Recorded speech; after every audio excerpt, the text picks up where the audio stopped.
जून 2011 में इंदौर, भारत में देशपांडे परिवार की निर्मम हत्या कर दी गई थी। जांच में पता चला कि निहार ने अपने प्रेमी राहुल के साथ मिलकर परिवार को लूटने की साजिश रची।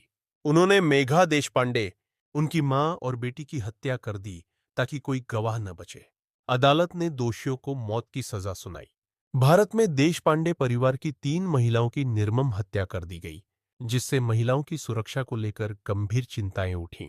इस चौंकाने वाली घटना ने बेहतर सामुदायिक जागरूकता और अपराध रोकथाम के उपायों की आवश्यकता को उजागर किया।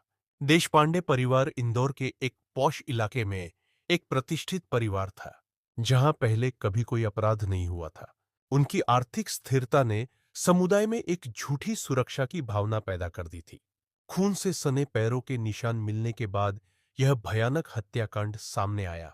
पड़ोसियों ने घर में असामान्य सन्नाटे को देखकर पुलिस को सतर्क किया और इस तरह यह घटना उजागर हुई।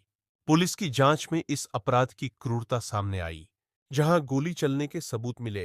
इस घटना ने क्षेत्र की सुरक्षा को लेकर लोगों की धारणा को हिलाकर रख दिया। मेघा देशपांडे और उनके परिवार के सदस्यों की हत्या की जांच से पुलिस को जटिल मामलों को सुलझाने में आने वाली चुनौतियों का सामना करना पड़ा।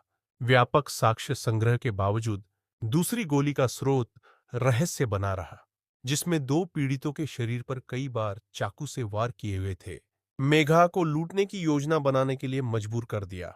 यह योजना धीरे धीरे एक घातक षड्यंत्र में बदल गई, जिसने हत्या का रूप ले लिया। निहार की आर्थिक परेशानियां और एक बेहतर जीवन की चाह ने उसे खतरनाक फैसले लेने पर मजबूर कर दिया। वह खुद को फंसा हुआ महसूस कर रही थी और लूट को अपनी समस्याओं का हल मान बैठी। निहार और राहुल के बीच का रिश्ता उनकी आपसी महत्वाकांक्षाओं के कारण मजबूत हुआ। उनका आकर्षण धीरे धीरे उनके आपराधिक इरादों के साथ जुड़ता चला गया। हत्या की योजना केवल लूट तक सीमित नहीं थी, बल्कि गवाहों को खत्म करने की साजिश भी इसमें शामिल थी। यह भयावह निर्णय उनकी बढ़ती हताशा और नैतिक पतन को दर्शाता है।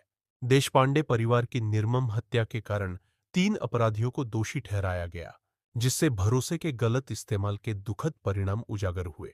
उनके जघन्य कृत्यों के कारण उन्हें कड़ी कानूनी सजा मिली, जिसमें मौत की सजा भी शामिल थी।